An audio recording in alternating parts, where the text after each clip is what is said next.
Well, hello, everybody. It's been a while. Some of you I haven't seen probably since pre-summer, but not to worry. We're happy to have you back again.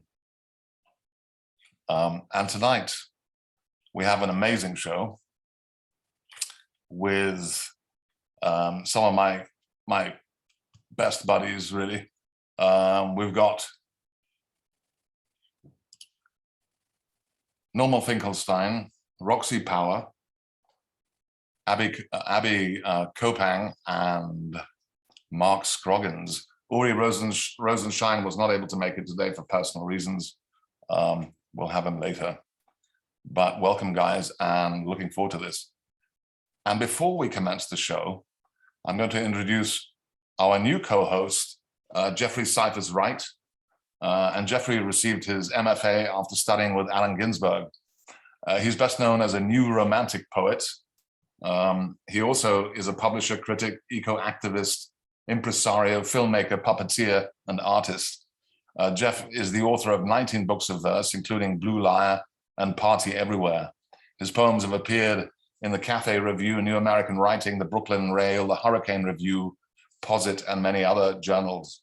His recent work also appears in the anthologies Best American Poetry, New York Insiders, and Contemporary Surrealist and Magical Realist Poetry.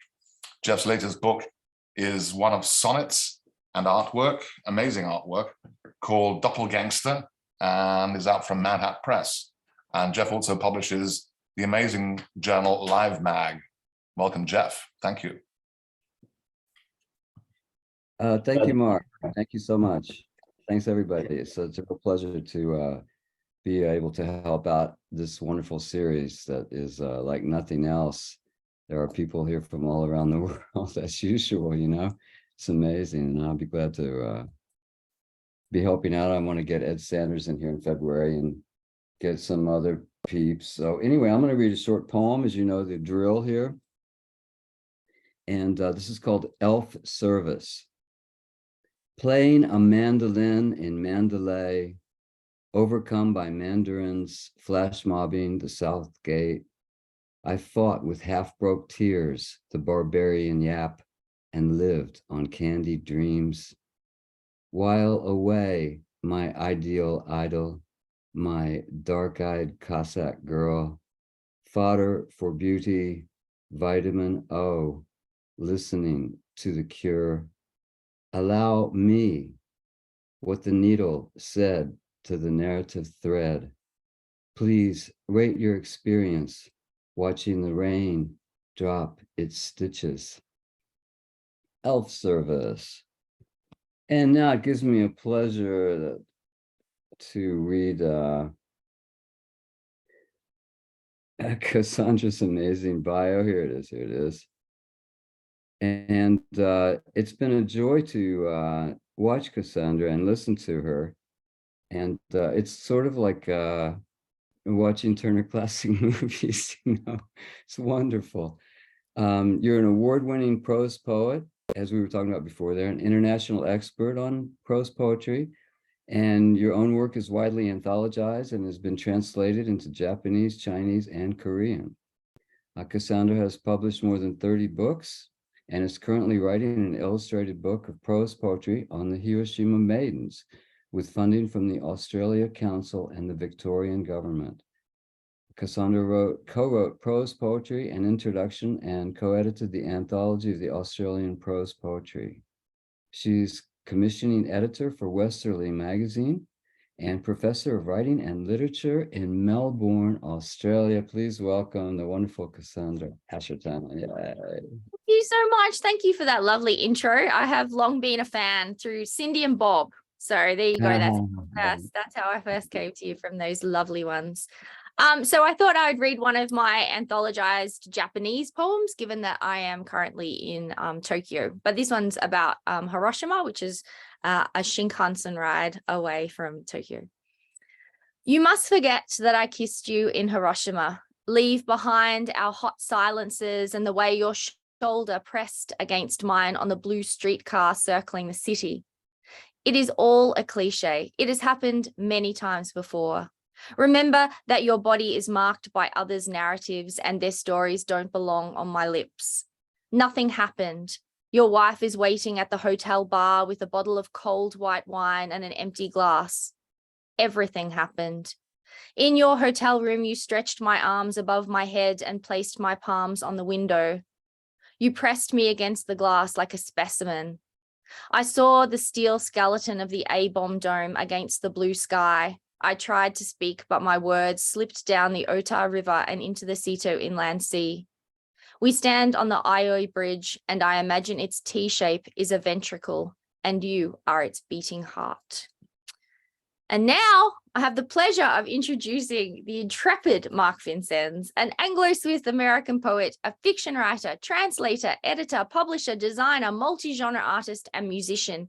He has published over 30 books of poetry translations in fiction, including more recently 39 Wonders and Other Management Issues, The Pearl Diver of Irunmani with White Pine Press, A Splash of Cave Paint with Spite and Dival, and a chapbook, An Alphabet of Last Rites with Chavina Bava.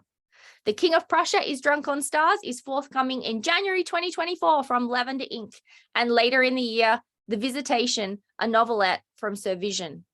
Mark is also a prolific translator, and he's translated from German, Romanian, and French. He's published 11 books of translations, most recently the famous and Audible Blue Selected Poems, 1963 to 2016, by award-winning Swiss poet and novelist Klaus Mertz, which just won, you know it, the 2023 Massachusetts Book Prize for translated literature. His own work has been translated into many languages, including Japanese, Chinese, Russian, French, Italian, Romanian, Greek, German, and Icelandic. He is currently working on a novel entitled The Age of Occasions. Vincennes is editor and publisher of Mad Hat Press and publisher of New American Writing. And everyone join in. He's lived all over the world, from Brazil to China to Iceland to India. He was born in Matilda Hospital on the Peak in Hong Kong, but he now lives on a farm in rural Western Massachusetts overlooking Herman Melville's Greylock Mountain, Melville's inspiration for Moby Dick, where there are more. Here we go. Cluster flies, abbreviated button slug moths, and basswood leaf rollers than people. Mark, have you got something to read for us that's better than a button slug moth? I hope so. This one's called A Casual Curry Party and the Glass Eye. Curries come about quite naturally, at least so said my old friend Kumar while stroking his magic carpet. Immigrants land here from all over, he said, chewing on betel nut, pouring me a glass of mint tea. His hands weren't steady, so he spilled a few drops. His amma yelped from the kitchen. She was massaging some kind of dough with roasted cumin. Did you soil our magic carpet, son? We spent hours between lunch and tea time cleaning, then brushing said magic carpet. Honestly, to me, she seemed fairly run of the grand bazaar. She had moth holes, and cigar ash or hookah or cigarettes had singed the fringes on her westerly end. Still, she glowed on, her yarn count of over 100 stitches per inch shimmering in all our vigorous vicinities. The curry will be ready at 6:30, said Amma. The lime pickle had been fermenting for 7 months. Amma spooned out dal and fluffy saffron basmati, palak paneer with leafy greens from her garden, and goat cheese milked and cured with love in a dilapidated barrel in her barnyard. The owls glared in the windows as we ate. The brazier flames rose and wavered. The bats started circling at 7:30. And the curry herself is one of oysters and clams, said Amma, but also fresh basil, green cherry stone chilies, mustard seed and turmeric and ground cumin, all brought from over the enchanted mountain on a donkey. Halfway through dinner, the carpet quivered. At first, we thought it was a dump truck passing outside. Kumar hiccuped, sucking on a clamshell. And somehow, resonating with the mood and Amma's warm curry that rested in our bellies, the carpet hummed an ancient tune of sheer delight. Later that night, we danced in 14 discos, said Kumar, and imbibed more combustible snakebite than is legally permitted. Staggering out of Josephina's all-night flop shop, we were arrested by the fashion police. Kumar's lungi, a cross between a short toga and a gun holster, caught the suspecting agent's glance. "Pretending to be someone else, eh?" said the cop, rolling up to Kumar's staggering bounce, leaning against a charred wall and staring deep into Kumar's left eye. They stared like that for minutes. But little did the cop know my left eye, said Kumar, was glass. So Constable Pesh stared on, hoping to break the eye and crack the silence with his own steely glance. It didn't work. Kumar's left eye stared ahead, as if he was in some kind of inside joke. Meanwhile, his breath smelled of garlic and turmeric. "I was convulsively hiccuping," said Kumar.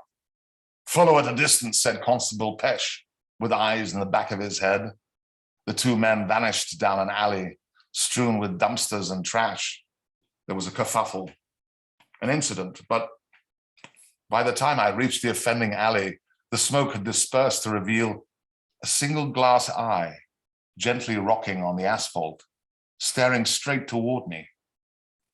It was as if the universe had collapsed in that eye, and indeed it had. If you look closely, you could see galaxies swirling and forming, black holes consuming, quasars imploding. And later at home, when I put the eye under a microscope, I could see Kumar floating freely in the cosmic waters, flying really, as if upon a magic carpet. Years later, I stopped in to see Amma with a bunch of wildflowers and a handful of saffron. Even Kumar didn't know his own left eye, she said. And she poured the mint tea and didn't spill a single drop.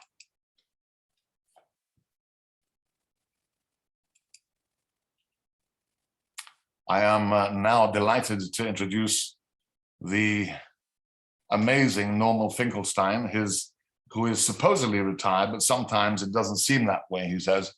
His new books are Further Adventures from Dos Madres and To Go Into the Woods from University of Michigan Press.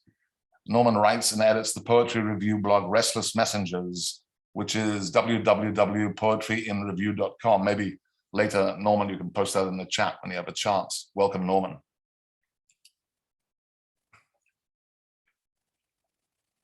All right. Thank you, Mark.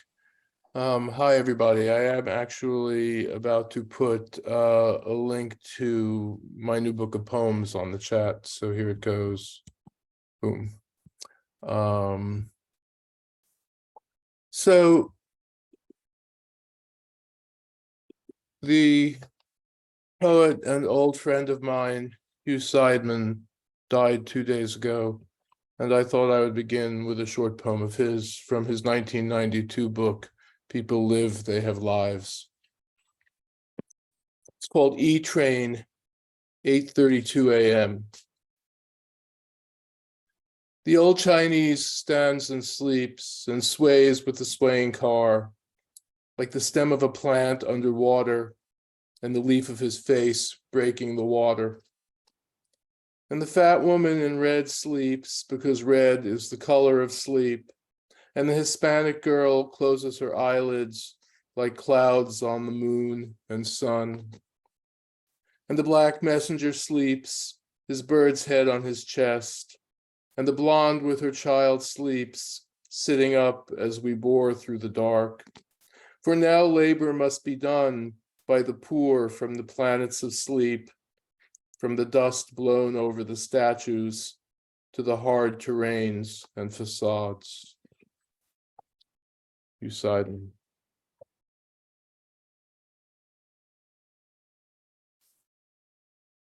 I'm going to read from this new book called Further Adventures. And as some of you know, this book brings together narrative threads from two previous books, In the Broken Star and From the Files of the Immanent Foundation. It's a long elliptical story, and I'm certainly not going to be able to tell it, if indeed it can be told, but suffice it to say that the protagonist of the story, an androgynous being named Pascal Wanderlust, has been assigned the task of bringing the immanent foundation back into being after a disastrous collapse. And the book deals with Pascal's education. And the section that I'm going to read takes us up to the point where Pascal is given the task that Pascal has been created to fulfill. And there's a couple of sections in this part that I'm going to read that involves a mashup of the life of Hart Crane with H.P. Lovecraft's Shadow over Innsmouth. And Mark Scroggins and I were messing around with this a few years back, and we realized that the two narratives meshed perfectly. So if you know about Hart Crane, or if you read the Lovecraft story, you might recognize, some of this, and it's just purely for fun. Behind every poem is a story, and behind every story is a poem. Perhaps it's as simple as that. Perhaps our fascination with esoteric meaning, the game we play with hidden truths, defends us from a hermeneutic emptiness, which in the end we cannot deny. And yet, we would be naked without our hermetic guise. What is Pascal Wanderlust without that cloak and hood, those flowered docks? The young Pascal collects exotic tchotchkes, talismanic bric-a-brac, hangs velvet drapes and tapestries to hide an ordinary view. Waiting for a client, waiting for a summons, Wanderlust finds that thaumaturgy, to say nothing of philosophy, only goes so far when studied in a single room.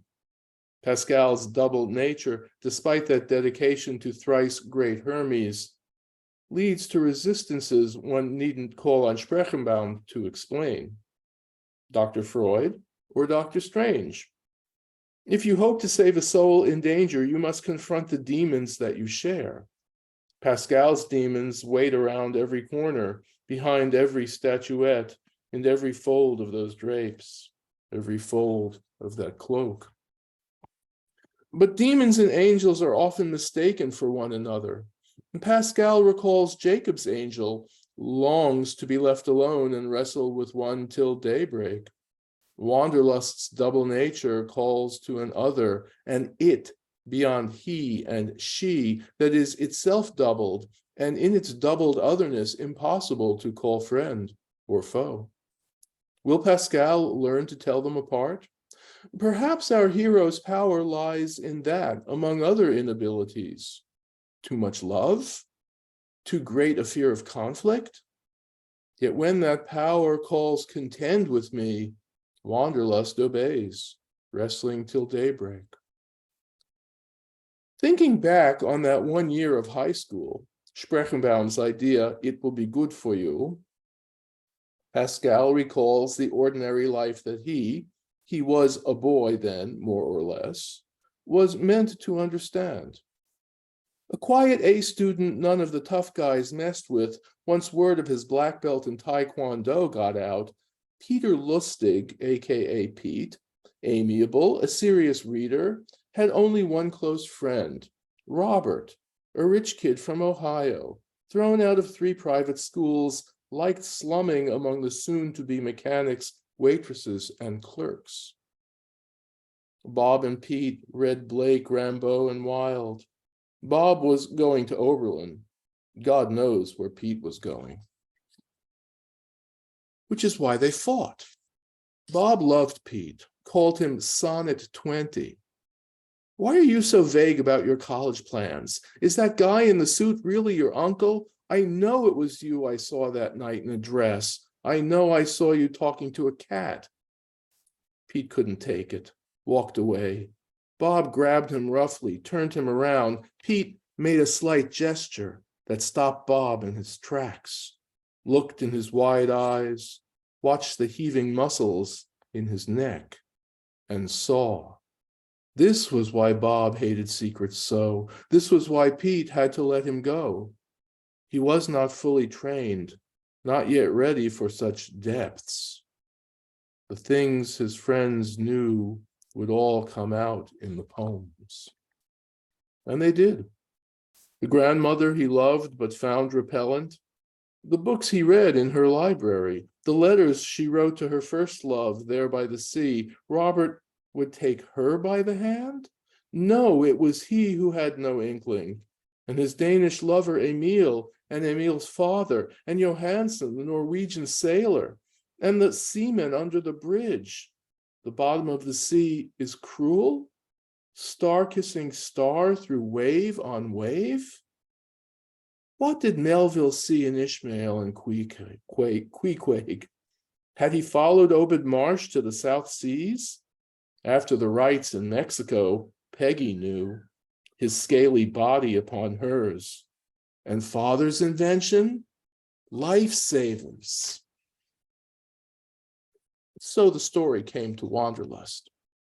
The uncle's suicide, the cousin's escape, over the stern of the Orizaba or off the Innsmouth pier, Pascal puts down the pen, seeing double.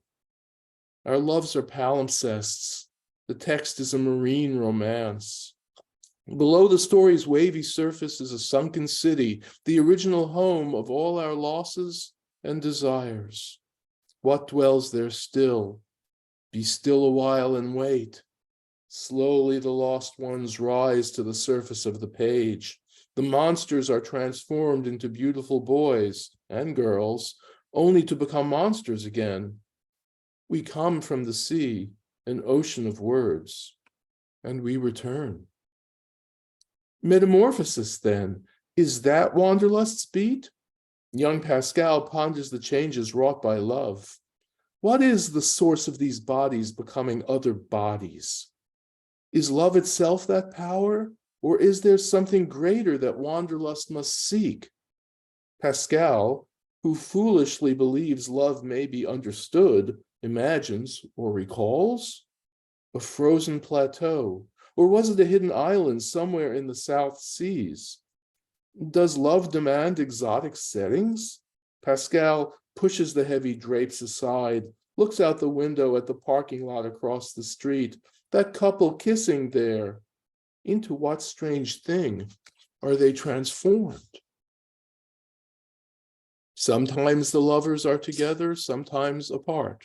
Sometimes they quarrel, sometimes they cannot bear to separate, even for a day. Are they one or two? Pascal meditates as the temporal paths multiply exponentially. In the mirror of the apartment wall, they ramify before Wanderlust's wondering eyes. Pascal would follow them into the endless, would follow those couples who likewise multiply endlessly. And Wanderlust's multiplicity? A given the original experiment, rituals of origin faintly recalled. One is two, and two are one, beneath an artificial sun. Pneumatic tubes sigh their song, wondering where you belong. Lost little object in the psychic sea, you can never return to me. And go your way, follow your doom, along the ley lines or in your room. Pascal wakes. In the dream, the child was being held, but by Emma, not Margaret. And it wasn't a child, for Wanderlust and Emma were wrapped in a shawl or cloak, her face pressed so close, and the kiss was both motherly and sexually charged. Pascal, Pascal, you cannot remember what you've never forgotten. You cannot forget what you've never remembered. Who is it now, wonders Wanderlust? Who was it then? Is it a screen memory or some infantile wish, transformed by desire, forever transforming itself? Pascal wakes, awakening new desires, already grown old. Pascal thinks, I am being addressed, I am being called, summoned from the past, the future, and does it matter if the present moment is all we have? Is it love Is it fate? And are they not the same? Robert, Daisy, the shaman in her yurt, inevitabilities, every one. Or do we choose to fall, answers Wanderlust. Interminable internal debate. Double soul, divided and at once, Pascal Wanderlust will never be at rest. Is love any different for a single soul? These numbers, how can we ever account for them? Pascal attends. Find the accountant, says the voice. Thanks.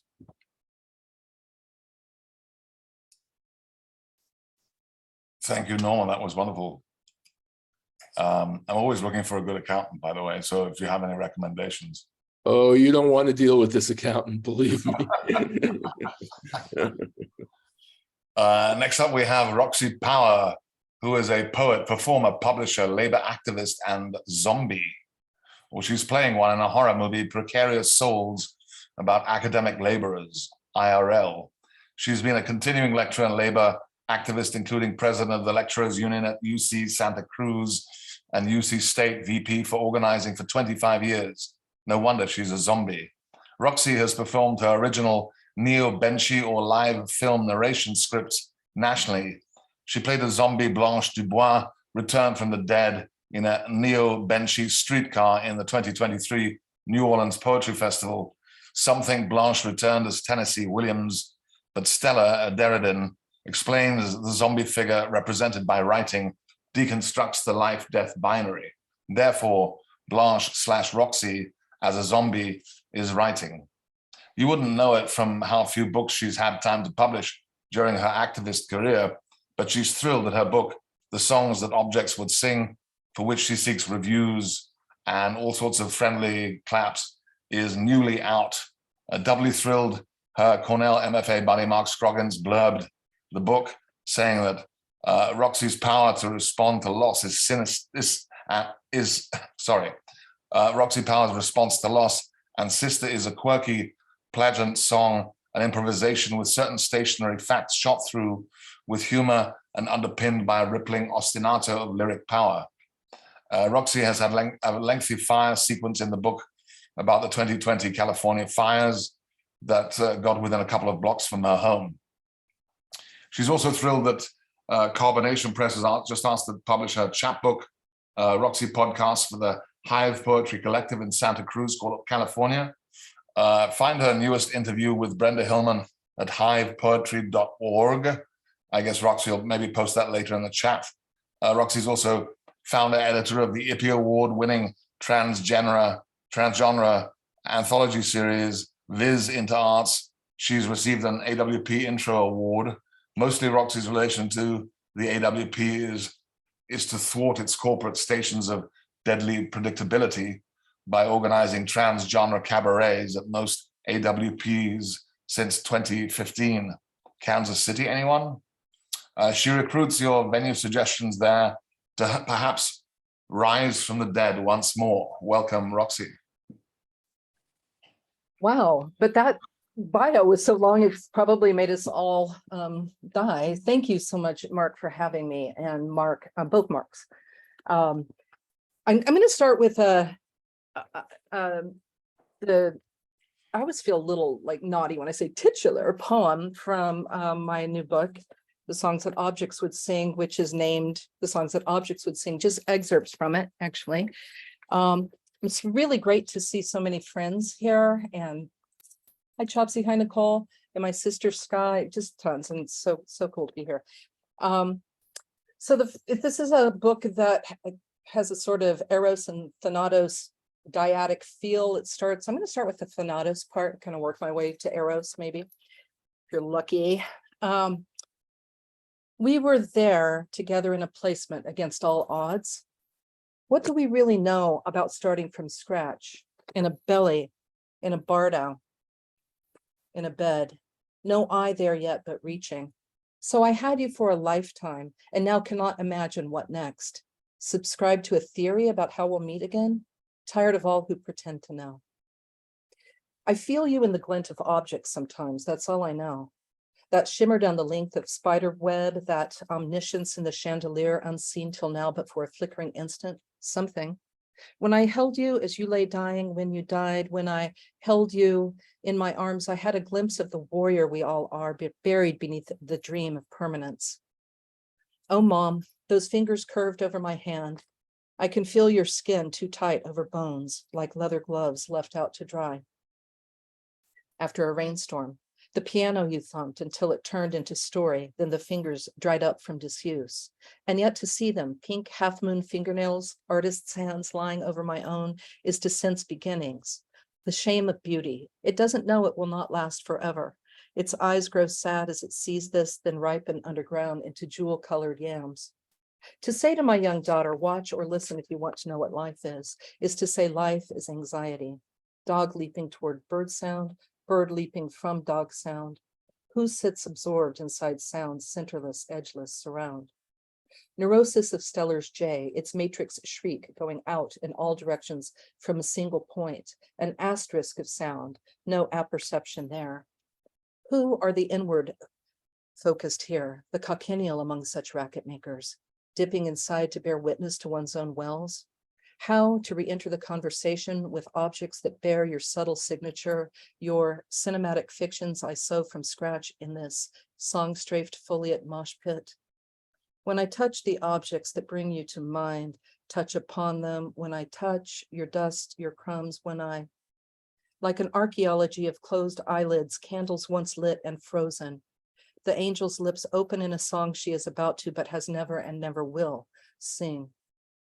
The mute acceptance of objects to receive our fragment song, a circle free of dust once we lift, and by lifting, enter the story, replacing the clean halo with a mess of fictions that startle us back to grace. Wrapped, we listen to what never was and will be again. I'm gonna write a poem right here. Just like, no, that would be Ronaldo Wilson. I can't write a poem right here. I'm going to read a poem called Implying a Trip to Wyoming, which is my sometimes muse and my vexatious partner through life, having grown up there. Implying a trip to Wyoming, all that matters is a ghost, or the traces of memory left by event. In the event, we get lost inside the kindness of mind's occasional remembrance of this moment, this, not the other who keeps scratching. Implying a trip to Wyoming is not the same. Has anyone ever been to Wyoming? Don't answer this time. A stretch of Wyoming that I found repeated, bold, opinionated rocks, a multicultural train set chipped red, blue, and yellow, squandering Rollins across the night. Polysemous star factory, the mind's light rail shedding no regrets as it trucks steady through the panoramic voids, studded with granite cathedrals where the parishioners pass in Peterbilts, and we dream of antelope leaping, but never over fences, and snow drifting toward us from the other side of the story. Jauntily, Wyoming spreads its future across the black veins and the Cretaceous outcrops. The hemisphere holds its breath, glances down at its shoes while Cheney's teeth prepare to rip the skin off Wyoming, and sutures await us. Have we had too much to sleep? Somewhere uranium gives you that come hither look and you whisper, God. Jaundiced July, makeup artist of the meadow, behold. Below this amber crust, veins throbbing with hot history unwritten. Beneath each rock, a vein, each vein, a pipe. That drive over here, permanent, fatal, a hollow we can't pack, a stolen era stripped, Wyoming, please, say something. Batter my heart, three-personed sky. Wind objectifies me. Blue cuts my eye. Curved space, visible theory on Interstate 80. For there is no home to go back to. There was only always this risible sky, fond of no expression in poetry, only the brush, sometimes on Hurley's canvases. Am I permitted often to return to this sky frame like a meadow in the lens? Frame aperture grasps and hurls the blue meadow onto the back of the mind, emulsified into a place to stand inside and outside of. You can't use your environment for poetry, a poet said. That poet would be Jory Graham. Where there was driving, there seemed too much Wyoming. A pace with eternity, this an assault on boundaries all. Unchanged too, no jar placed on a hill, no object to quicken or distill. Just the fact of wind and clouds ever arising. Sorry, that would be arriving. Okay, and I'm going to share my screen and do a couple of fire poems from, I have a long series of fire poems, not to bum you all out. I'll end on a nice note or something, but in the 2020, there was a big fire in the Santa Cruz Mountains called the CZU Lightning Complex Fire. And the first one, following on the heels of the Wyoming piece, is called Zigzag, where it starts in Wyoming. Just last week, in the Wind River Mountains of Wyoming, settling back into the dustbin of the bygone, smelling the roots of childhood's cheatgrass, long grown past advisable memory. When your call came from California, Mama, please come. 15 minutes to decide what to pack, the fire half a mile from our door.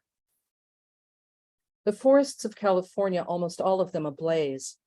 1,000 lightning strikes in the dearth of August, and fire season rushed in like a sudden relative, unannounced and spreading. I sped toward you through the Tetons like a cartoon flip book, then the wide bottom of Idaho, snaking riverside, until opening onto the last chasm, open heart surgery of light in Twin Falls. Beyond, all darkness and disconnection. Phones don't ring in Nevada until morning in Elko, that clanging mirage halfway home from anywhere. Particulate hope formed a barrier between sleep and escape. Then your call. Turn back, it's useless. It's a long smoky burn, nothing to be done. Tried to take the measure of my instincts after a sleepless night of cheap motel, bleached midnight of COVID, turned against my grain, back into the circus of semis, I-80 east towards Salt Lake, and whatever could hold me next, as our house stood shaky on the edge of the lightning complex fire. Ashes and urns stood still on shelves as the fire zigged and I zagged along the long Bonneville Salt Flat day, speeding to the next makeshift home. Bonneville put me in mind of Bonnie Doon. Homes nested in the redwoods west of us where suddenly friends were posting, our home is gone. There is nothing west of Salt Lake but salt. Nothing to burn that hasn't already, millions of years before, and mineralized in the marrow of unknowable memory. Minds long sifted back in smoke to stars, and watching us all, we love to think, in times like these. It's sort of a prose poem. I'm going to go ahead and just get past this poem. You can see some of the images. And this next one, I just want to do a shout out for the aftermath, the future, to my sister Sky Power, who is here, and a thank you to Sky for all the many collaborations with her wonderful painting. She just had a major retrospective in Provincetown where she lives. And this one is called The Aftermath of Future.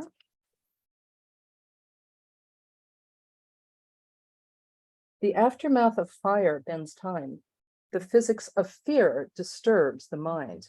And yet, if I give in to this October afternoon's perfect air quality after last week's brittle skies, then do I relinquish readiness and return to remorse at things becoming different from what they are?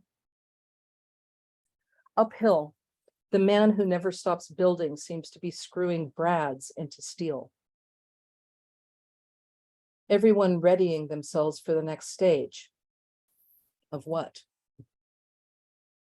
Why nest in further between these wires, interlaced with crackling oaks?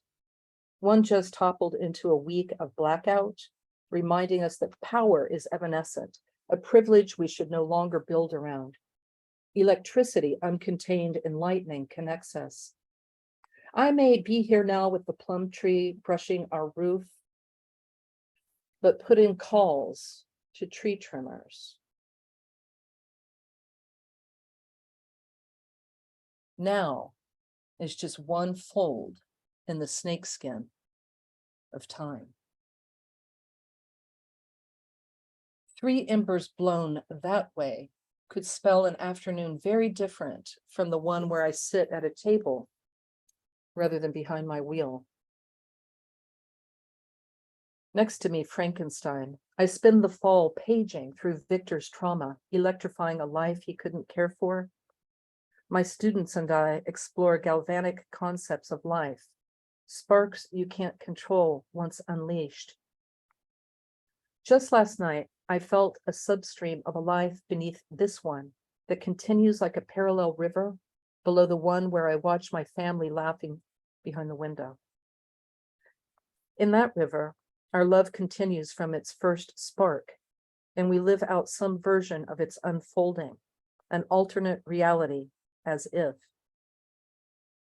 As I drove the 5,000 miles of evacuation, friends spoke of quantum physics, the past, present, and future happening at once.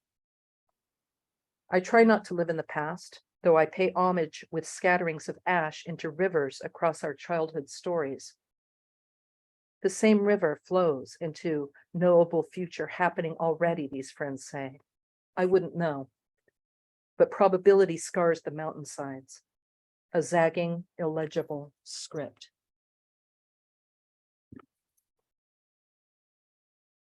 It was interesting that we were just talking a moment ago, or at the very beginning, James, about poetry, about the difference between images and poetry.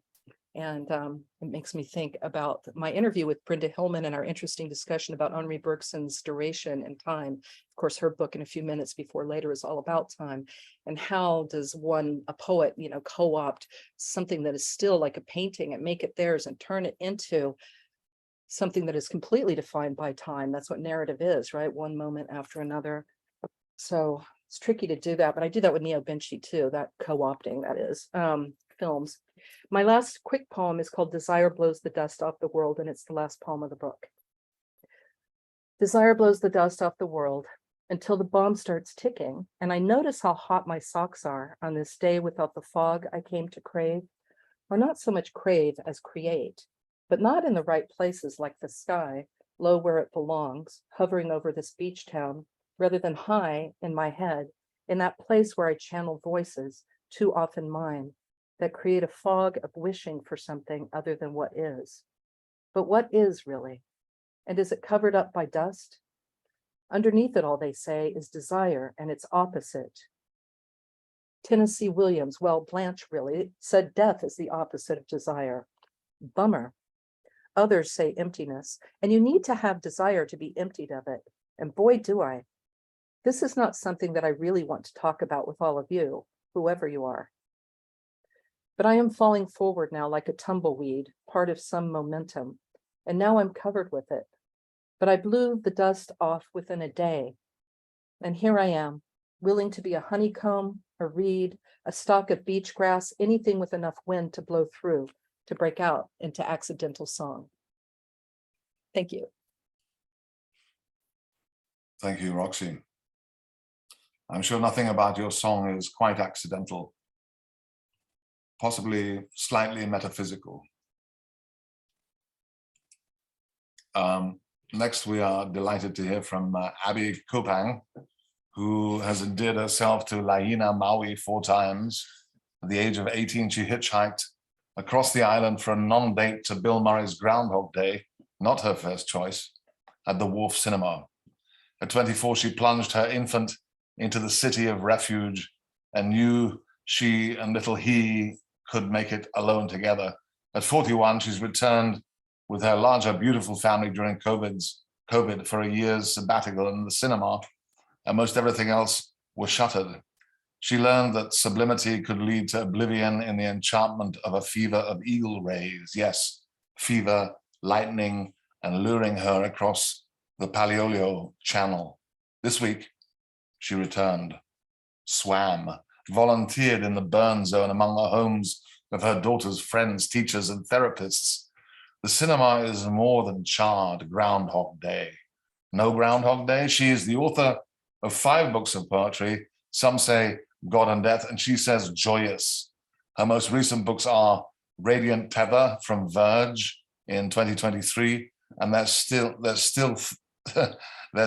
You Thrill Hour of the World to Love, chosen by Brenda Hillman for the Parlor Press New Measure Prize in 2023 as well, and NOS Disorder Not Otherwise Specified from Future Poem.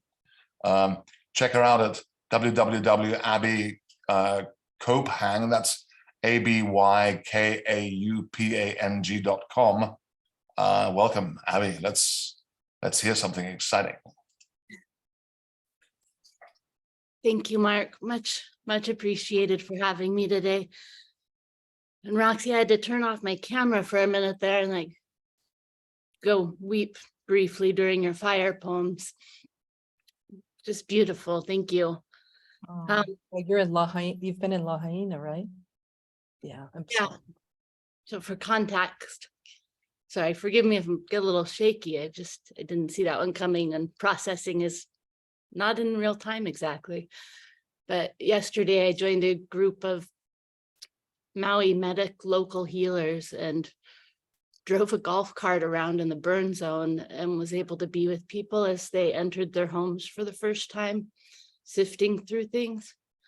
It was a war zone out there, and I've just never seen anything like it, all set against this beautiful plumeria filled sky, and yeah, fire is something else. So, and first, in honor of W.S. Merwin, I get to go be near his house tonight. And he has a magical palm forest conservancy up the hill.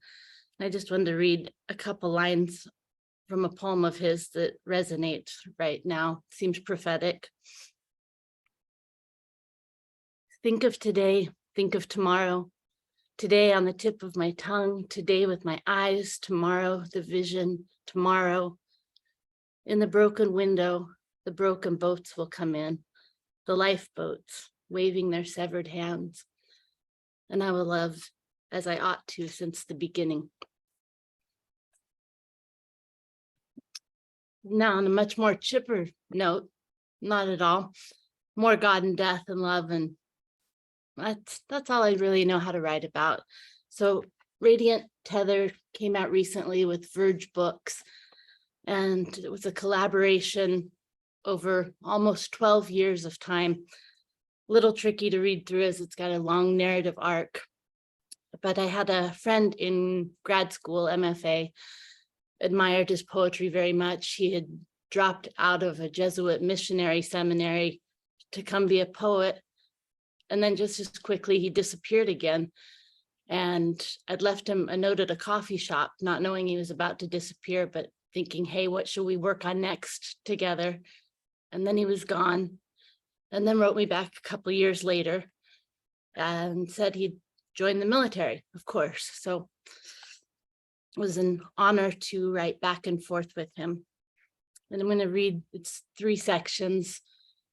The first section is very much reintroducing our families and where lives stand and why war.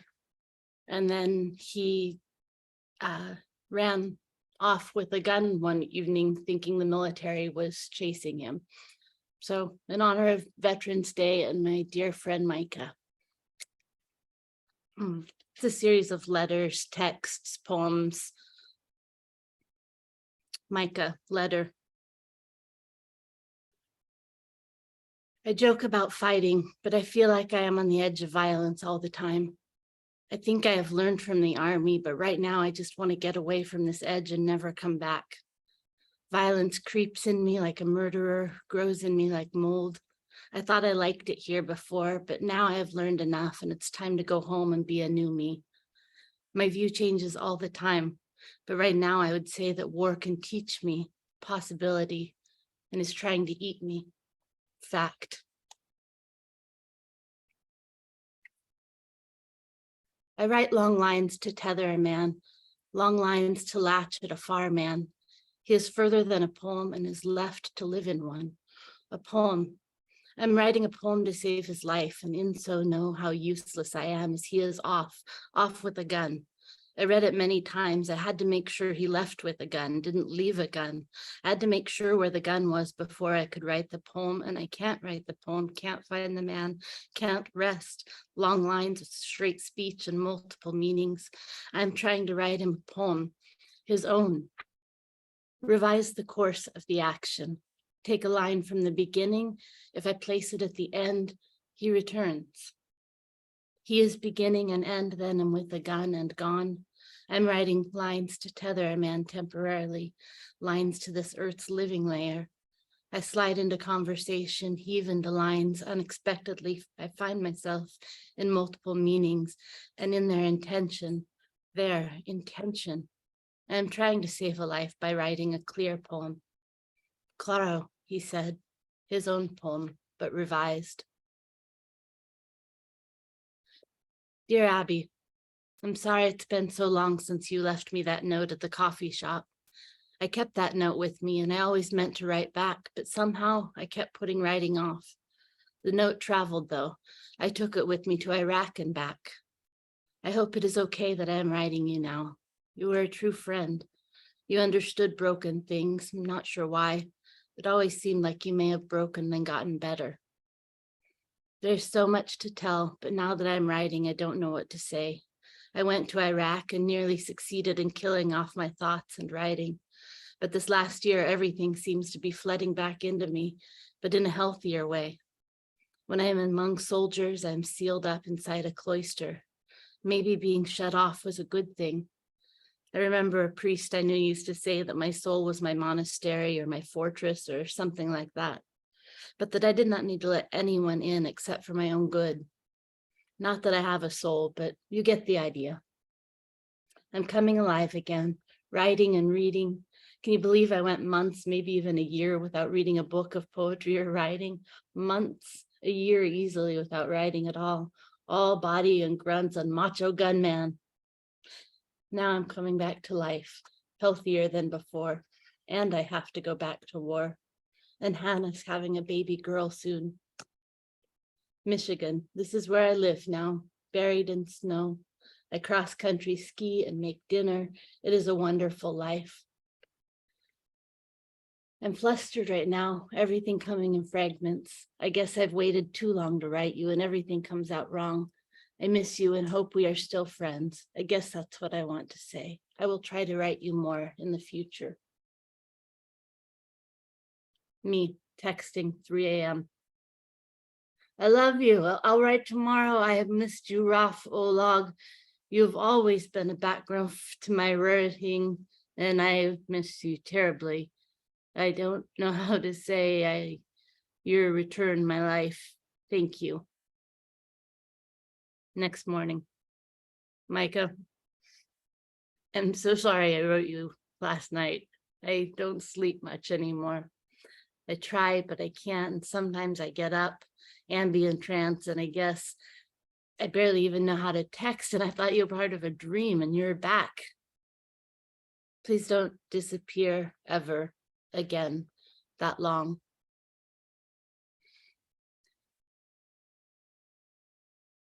Aby, so life is good in the tundra. A daughter on the way and I can't wait to meet her. I read her books on logic and Rosemary Waldrop. She twitches when I read Rosemary. I'm not sure if that is good or not.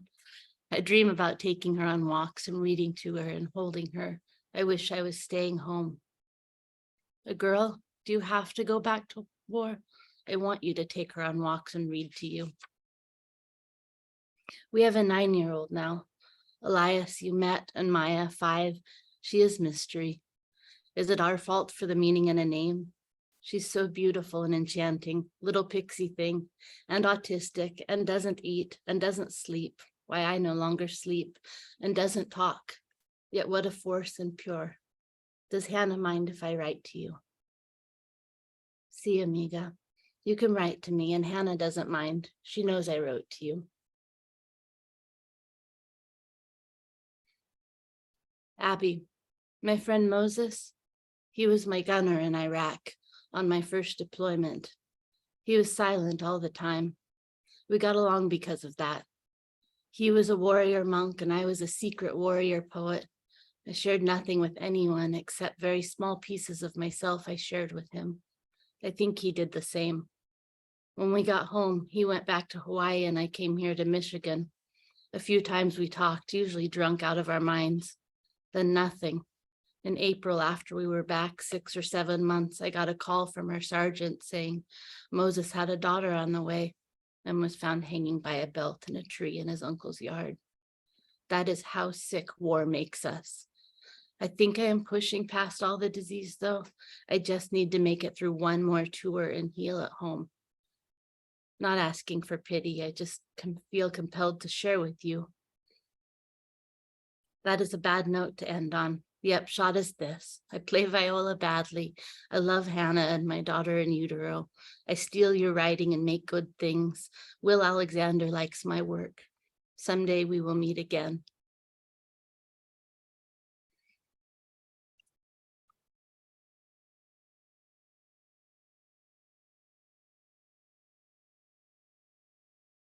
Walk as far as our house. We lay our mat, so go. Walk here, our mat for you is laid out. I will rise to greet the life that walks as far as our house is my life. Far from my house is my life. Lying a mat, you are. I go to lie, to rise, to meet. Distance is the measure of a life, how it lolls, how tongues unroll. Multiple lands, and we lay our heads matted to the soil. Soft regrets, I have them. Sadly, regrets are soft. Not real hard mats, regrets like pillows, rather have them, rather, friend, I hand them out. Soft regrets for my friend's matted head, red in the soil, and so he wants soft. I have a pillow and a mat, and he, when he rises, loves, he hates, low, his soft regret of a head to my cheek, and who was worlded? The fish whose gills come out. Abby, over the last few days, I had my Army National Guard training. My brain turns off. It is strange. It is a self-prevention response. I take notes immediately before training, as soon as training ends. In the middle, everything shuts down. I have to turn it all on deliberately, or sometimes the linguistic strangeness of how soldiers speak inspires me. And then I take notes in my little green book that everyone thinks is for military notes. It says memoranda on the front, and the cover is all green and good for hiding in the woods.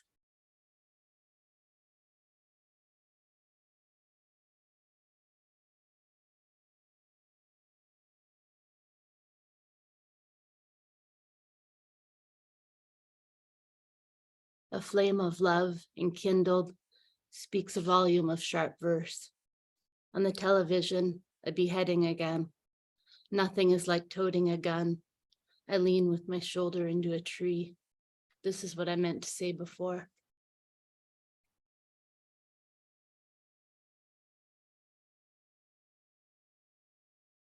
Dark field of angels, oh, there Moses hung. Your gun is not a voice, it cracks across a field of corn that nothing plows. So in a year, nothing grows but from the crack of your gun, the crack across a field of grain, whirl shaken to the eye. House at the edge of a field. Oh, book of the dead, Moses is dead. Gun, oh gun, you are not your gun. Oh, you looked into the well, the one where the woman sat, the one where the woman worked and Jesus sat. This was before. You were, you are, there in the deeper well, there in the deeper well, receding, twists of motion in a lapse, a lack of light, recession of the deeper well, and in there you sat. There was nothing. Oh, nothing, nothing, gleaming field of nothing. How at once a field of flowers and a yard behind a suburban house, a table and its girl wonders, taking waters. You could not think of anything else to say. You told her so. So Moses was your friend. He sat behind the gun. But Moses. Dark field of angels, what will rise again in the golden beauty amidst a great bursting sunshine and bird song? A darker field recedes, the densest water is as recorded, an angel who, when night was through, rested.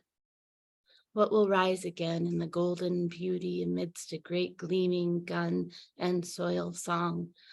Moses, oh, tree hung. And then they told Micah he didn't need to go back to war. And I said, that's wonderful. And your daughter will be here. And then he said, I'm going back. They're sending me back.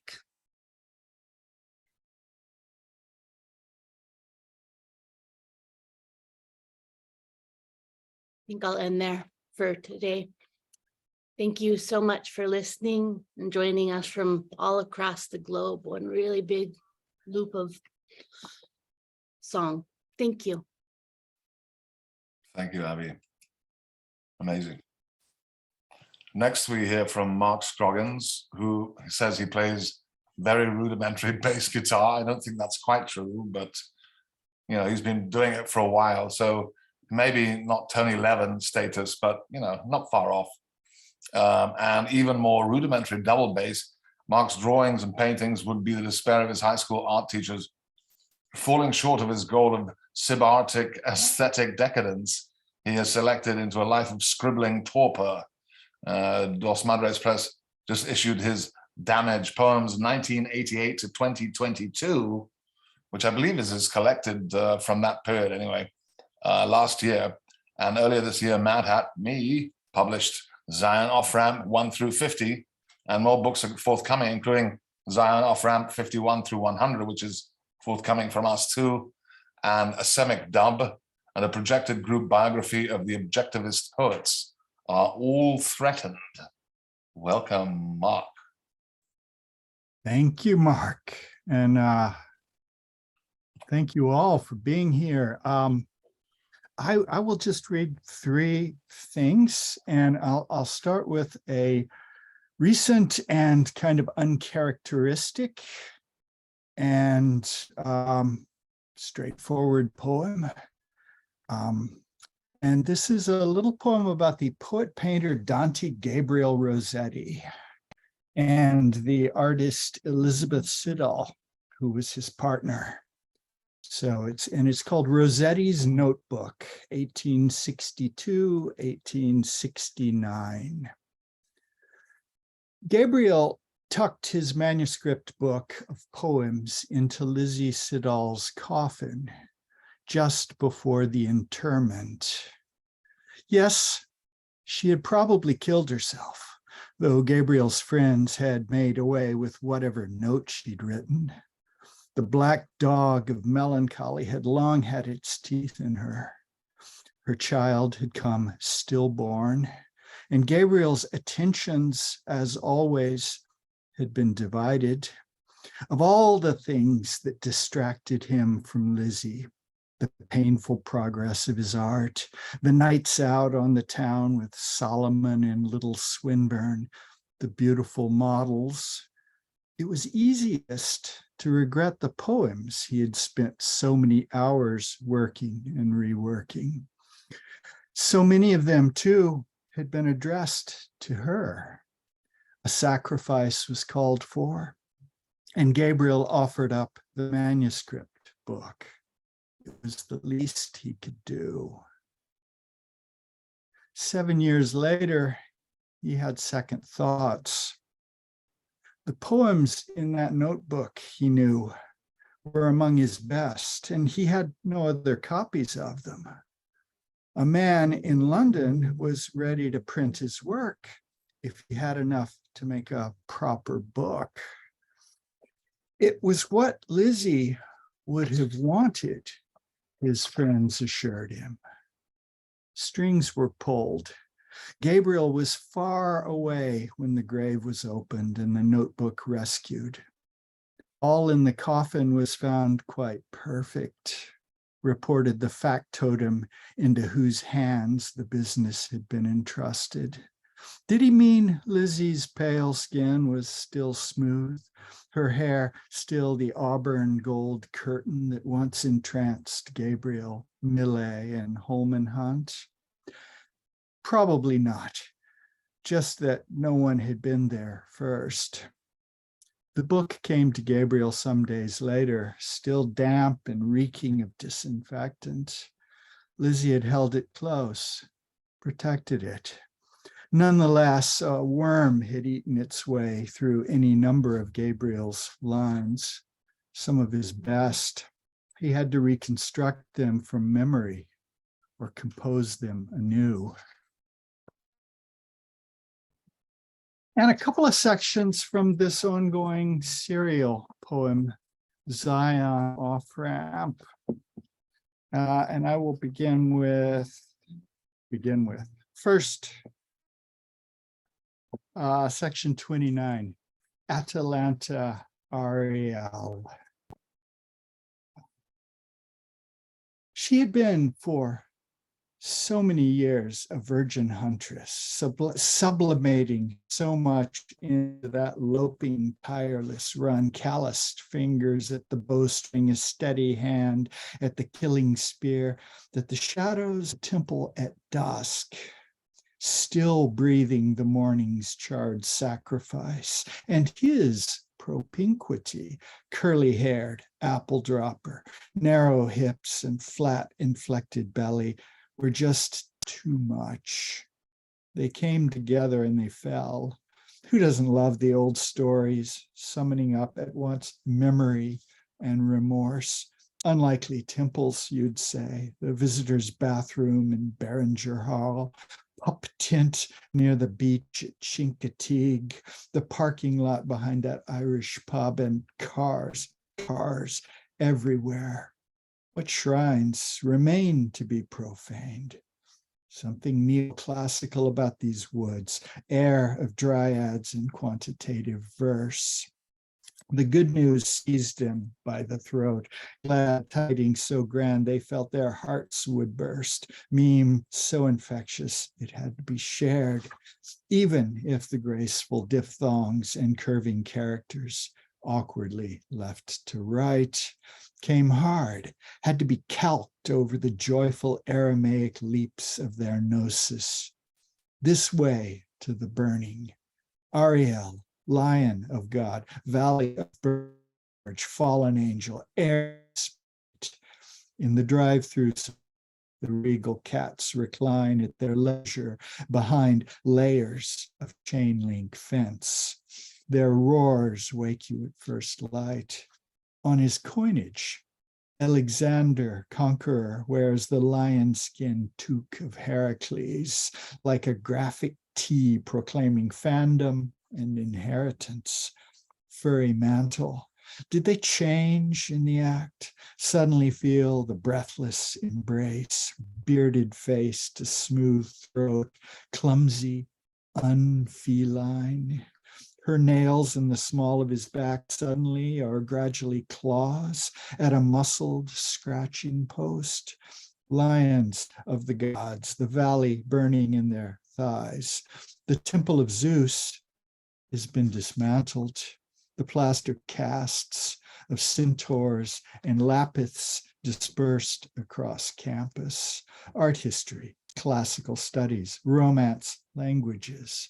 She used to stir across the bed with leonine power and temper, hunted and huntress both. She would have kicked aside those gilded apples, cookies, and arrows of the chase.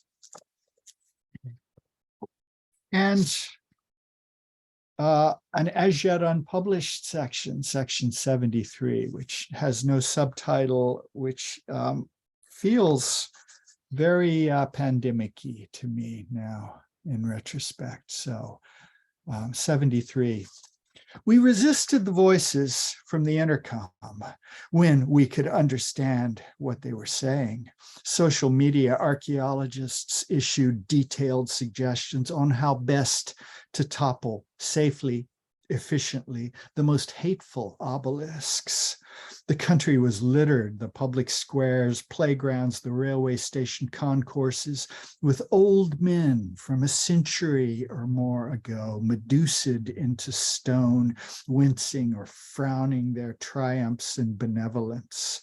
They leaned forward, were arrested in their falling only by the inevitable earth.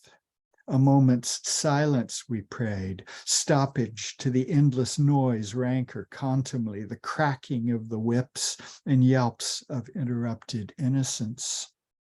The girl practicing a 4-octave scale, the movements of a pas de deux, writing a poem or singing a brief, unmodulating melody. Her friendships are strung out across tenuous band waves and screens.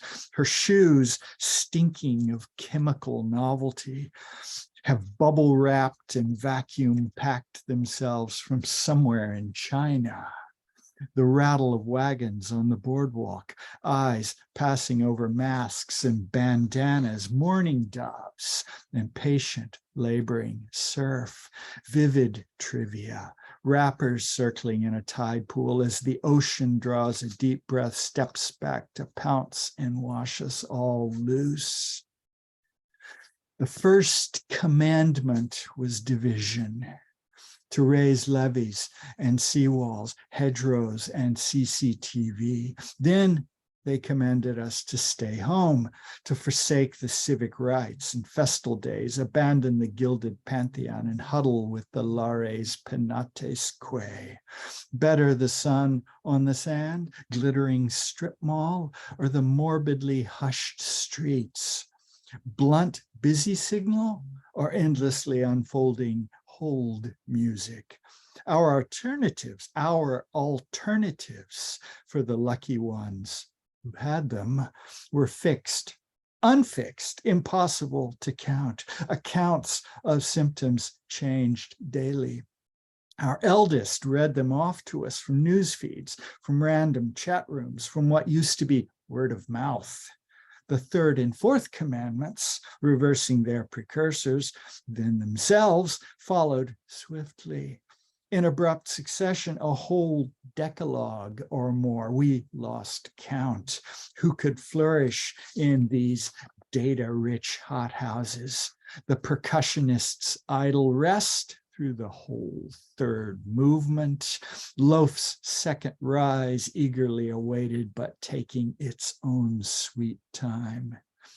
Strange patches on the skin, alarmingly varicolored, luster falling from the hair, looseness of the teeth, discoloration, heightened sensitivity in the extremities, both physical and existential.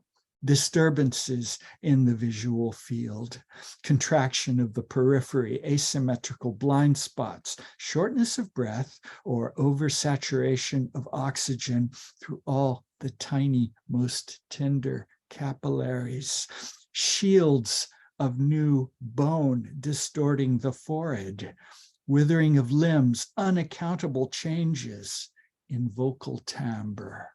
So Susan or Peter recounted, depending on who was the eldest that day, though for all we knew, the blobby voice from the ceiling might be saying the same thing or something like.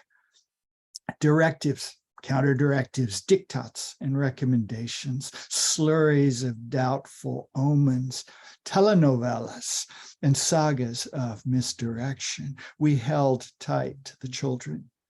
We crouched apart, shivered in reluctant springtime. We shouted the mantras of normalcy, forgetting that normal was only the number of a previous beast, gross behemoth, shining leviathan, unhappy, shambling minotaur. Flesh famished for want of touch, shrinking back into itself. Whorled pads of fingertips, concavities of palm, the dark and secret hollow at the inside of the thigh. Another's limbs moving out of rhythm, then echoing your own systole and diastole. To lay in around a bird cage of bone, the sinuous tubing and combed flesh, the skin patterned with freckles, stretched taut, folded in minute pleats, my palm to your shoulder, the fivefold constancy of your fingers against my hip bone, the tight packed flesh, giving way to soft pressure, contracting itself startled and hard beneath twofold hands. The space between charged with meaning, anticipation, prickly and short-breathed at the shapes and contingencies of desperate and deferred contact. The spirit is willing, always, whether pneuma or psyche. The meat machines are always breaking down. Band-Aid, splints, ace bandages, salves, ointments, and unguents accumulate and pass their sell-by dates. Drones deliver them. The shark-like ambulance is electric and driverless.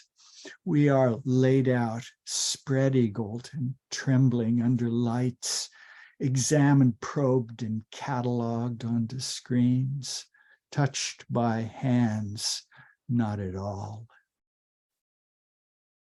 Thank you.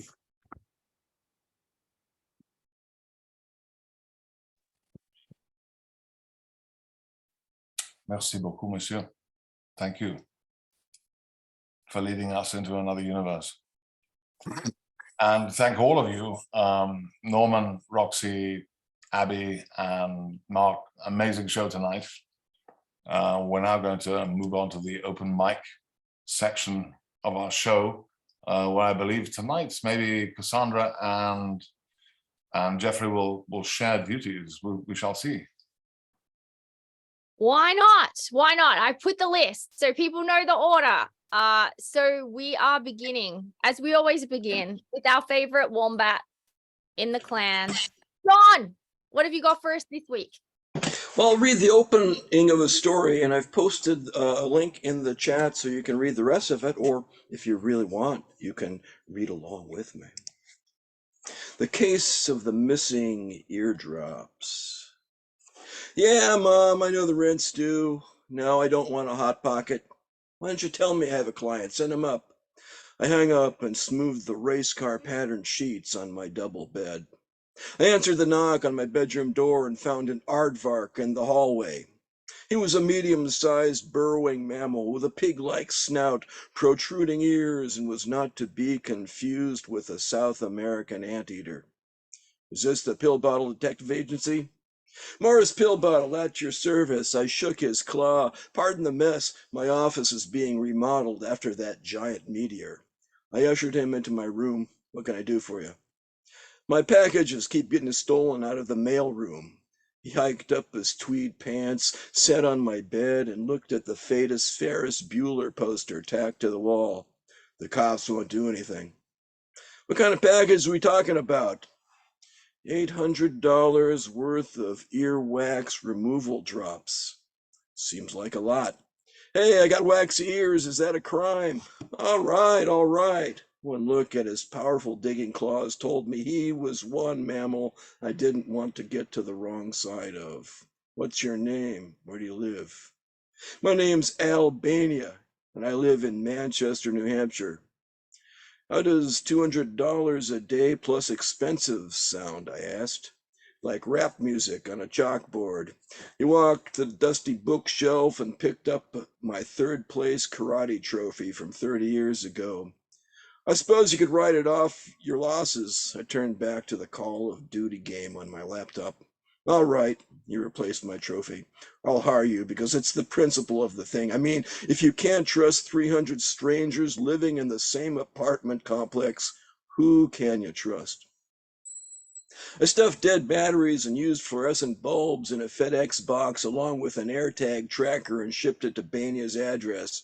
In advance of the New Hampshire primary, Manchester was full of grifters trying to convince the rubes that the agendas of the rich and powerful were their own. There were more MacGuffins, red herrings, con games, and bald-faced lies than in 1,000 David Mamet plays. With all the candidates in town, most hotels were booked, but I snagged a penthouse suite at the Hilton. Wayne Fillmore, the incumbent, was running unopposed for the Democratic nomination, except for the fringe candidate, Rudolph Floyd Kovacs, who proposed outlawing the number 0 to erase the national debt. The package was still in transit, so I strolled to the SNHU arena to attend Fillmore's rally. I pressed my fedora to my head against the gale force wind, stepped into the lobby, and found a seat on the bleachers. I was as alone as a hydrogen atom in interstellar space because Fillmore stirred up as much enthusiasm as an IRS Schedule C. This was a good thing. The more boring a politician is, the better. Those who were exciting sent us to war, took away our rights, or bankrupted nations. Hitler was exciting, so were Stalin and Mao. Fillmore's robot avatar rolled onto the stage and stopped behind a podium marked with the presidential seal. This was a stopgap measure as the 92-year-old president's brain floated in a nutrient-rich bath in the White House basement while waiting for the appropriate donor body. In terms of the uncanny valley, the robot occupied a bungalow next to a rusty toaster. It had 6 road wheels, a cubic body, LCD screen showing a smiley face, and 1 elastomer arm for shaking hands. Its voice transmitted from the White House sounded like Stephen Hawking with laryngitis. I couldn't remember 1 word of his speech. It was the tofu of speeches, the boiled rice of speeches, the overcooked oatmeal of speeches. After he finished, Fillmore's wheels caught on the edge of the stage, forcing 3 Secret Service agents to carry him down the stairs. And like I said, the link is in the chat and you can read it if you want. Thanks. Okay, that was really cool. So let me introduce Joe Safdie. Can you hear me? Yes, I can. Oh, great. I hope everybody can. Good. So it's a joy to have you here again. And you know, people that Joe's done a lot of stuff and he's been in Jacket Magazine. Can't beat that. Please welcome Joe Safdie. Oh, listen, it was a great pleasure to be here among you. That was one of the best readings I can remember. So thank you all. A couple of months ago, I was deep in the adventures of Pascal Wanderlust trying to write something about Norman's latest book. I understand he's going to feed his dogs now, so he won't hear this. But at the time, this small poem came out. So it's for Norman. When was it that I read John Dee? When Edward Kelly and Giordano seemed like contemporaries, as familiar as the giants in the standings. Long arc of sun rises over the redwood, last cool breezes before late afternoon. Tall grasses bob and weave shyly. When was it when It's All One Book made sense? When for a brief moment, someone turned over in Tartarus and they called it climate change. Hamlet's Mill, the fall of Hyperion. What time is it? 100 o'clock. Breezes barely visible now. A long argument continued. Sotto voce, behind speech. Thanks. Thank you so much. Thank you. What a beautiful piece of eco poetry, or maybe climate poetry. 100 o'clock. Yeah. It's reminds me of time being never ending. Hopefully. We were talking about immortality before. I think I've still got that on the brain. But next, to enliven things, we have Linda, Massachusetts, Beat Poet Laureate. Hooray, Linda. Hi, Cassandra. Hi, everyone. I'm happy to be here after a little hiatus. I had a little knee replacement, so I was going to bed real early. So I put out a book in the meantime. I figured if I'm the Beat Poet Laureate, if I'm the Beat Poet Laureate, I can't just have them all sitting around, you know, they got to be in a book. So this came out in September. So I haven't, you know, been able to go out and read publicly, but I will be probably within the next couple months. All right, let's see here. The name of it is If Brambles Were Bookends. And let's see. I will put it in the chat after. Okay, and I will read the title poem, If Brambles Were Bookends. If brambles were bookends, my hand would gingerly slide 3 leather-bound volumes of your original poetry books off your shelf. Each word I read aloud would place emphasis on your interpretation, never mine. This shelf of mesmerism shared by bibliophiles, poets, sages, wordsmiths, etymologists, and those indulging in brambles is a stoic shelf, not meant to cast doubt. One might inquire as to its architectural stature, its organic origins, its ability to protect itself. Like poison ivy, it innately lies in wait for its victim. Each bramble nods as if to agree that its purpose for being is more than your poems, more than what I meant to say, as if the beginning never mattered, more substance given to what lies in between. And what lies in between feels coarser than words spoken, more trying than the discourse between the end and the middle of poetic words, the ones you once made reference to as pretentious words brambled. If brambles were bookends, I could place a wreath adorned with blossoms, not toxic fragrance like Rappaccini's daughter exhaled, but fragrant like honeysuckle, dew of nymphs. Each blossom would enhance a bramble, expose its prickly fibers, tempt others to touch them. If brambles were bookends, your books, your words would be believed by every naysayer known. No matter what scorn one feels, it would be revealed in your words. One could drink from the cup of your poisoned nostalgia, interpret each phrase as a critique to live by, secretly abhor the temptation that your bramble belies. I would return the 3 books. I would place them spine side in, revel in the fact that none of your words were anything but bumbling idolatry, admittance of your innermost phobias, deserving of a shelf of scrub brush bramble.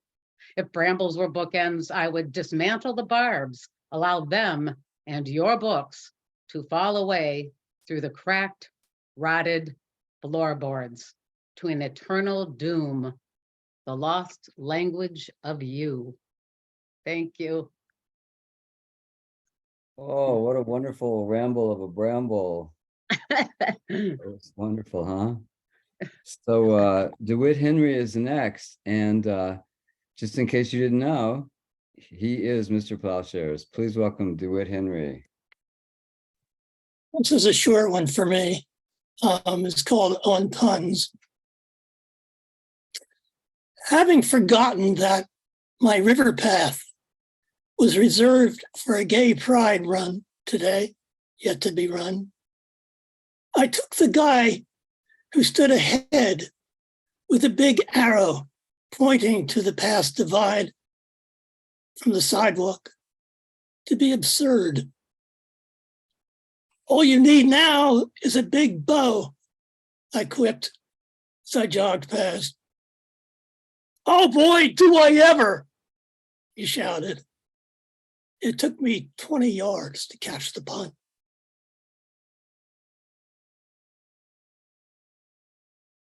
Wow, that was short for you. Oh my goodness. I love that. Now we're going to go into pun land and think about that. Thank you so much, DeWitt, from your incredible chair that John Wessex has written about that sort of gives you the grandiose.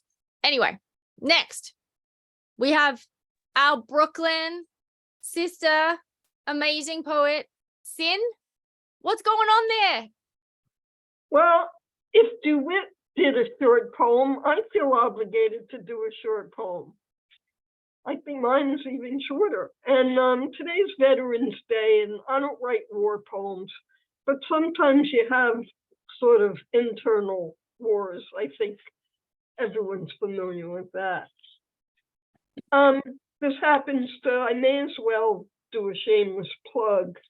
It's from my latest book, telling you everything which Cassandra Atherton beautifully blurbed. Thank you. and it's called Gladiatrix. I don't even know if that's a word.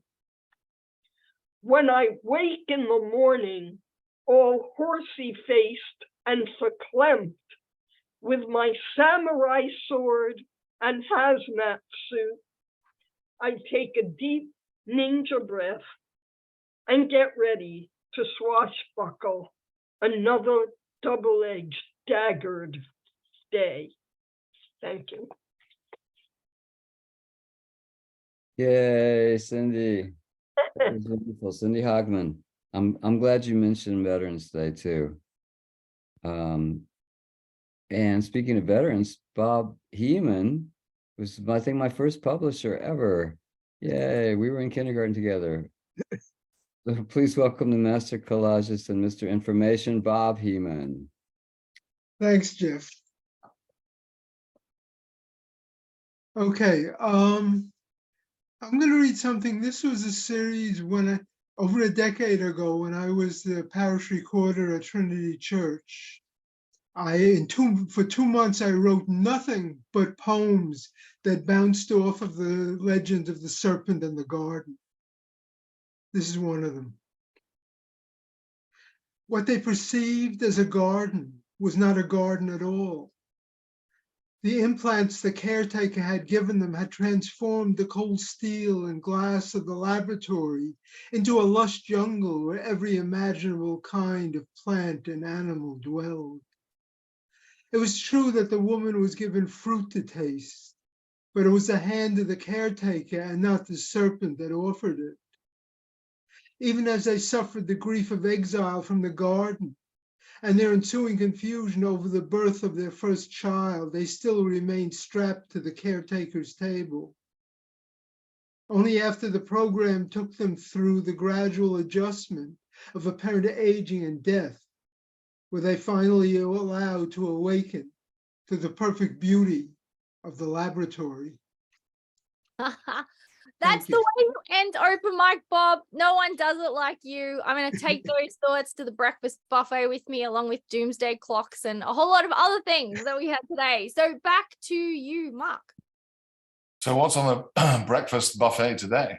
Oh my God. I mean, they customize an omelet for you here. You can have some mackerel, which is like fish for breakfast is my favorite thing, you know. Nice, nice. Pretty great. Anyway, what a wonderful show. Norman, Roxy, Aby, and Mark, an amazing show, and open mic, also fabulous. Don't forget, actually the next Lit Balm show will be in December, but we have several shows in December. The first is the Survision Weekend, which is on a Saturday, December 2 and Sunday, December 3, which features luminaries such as Charles Borkus, George Calamares, Tony Kitt, John Ricci, Mark Vincennes is in there, by the way, Claire Benzadon, Helen Ivory, Dominic Heck, Andrew Geron, and Jake Sheff. It will be a surrealist extravaganza. And then following that, we have an interesting show with BlazeVox, the press, with Tiffany Troy, Anastasia Gates, Mitchell Glazier, Kyle Yang, and Rebecca Tseng. And on December 16, we have the Chive Collective from Cambridge, which includes Christine Bass-Jones, Gloria Monahan, Eileen Cleary, and Annie Pluter. So please join us for those. But yes, this is the only show in November, and we shall see you when the snow has hit. And in that spirit, I'm going to read one more tiny little thing from my new book that I'm working on called Mythodology, or Creatures from the Deep. This is called Them, or For Those Who Die Early. From another cool planet, another way of interacting, interbreeding, interseeding, from the underground spheres, the hot process of making gold and iron and lead, from the barely visible, from the lukewarm mists of Avalon to the ends of the Pillars of Hercules, from the inaugural, the fanfare, the swills of confetti and rat-tailed cousins, and broken beakers of champagne. From the oyster to the lobster, ask yourself, why so delicious? Why so much umami to confuse? The lobster might answer something obtuse, like, how about them dolphins? Or perhaps in the fanfare of the moment, he would dodge and duck, stating in his opinion, butter and lobster are strange bedfellows. Thank you, everyone, for an amazing night of poetry. Lots of love. Have a wonderful weekend. Take care. Cheers.